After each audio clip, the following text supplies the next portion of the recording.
संपूर्ण श्रीमद्भगवद गीता पार्ट 1 कुरुक्षेत्र के युद्धस्थल में सैन्य निरीक्षण एपिसोड 2 दृष्ट्वा तु पांडवानीकन व्युत दुर्योधनस्तदा आचार्यमुपंगम्य राजा वचन ब्रवीत। दो अर्थ। संजय ने कहा, हे राजन, पांडुपुत्रों द्वारा सेना की व्यूहरचना देखकर राजा दुर्योधन अपने गुरु के पास गया और उसने ये शब्द कहे।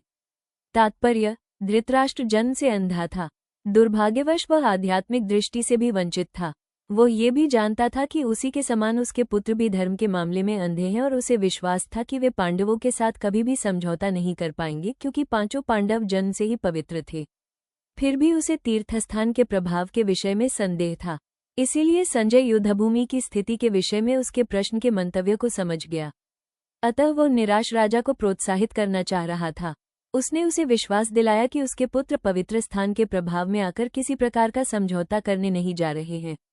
उसने राजा को बताया कि उसका पुत्र दुर्योधन पांडवों की सेना को देखकर तुरंत अपने सेनापति द्रोणाचार्य को वास्तविक स्थिति से अवगत कराने गया।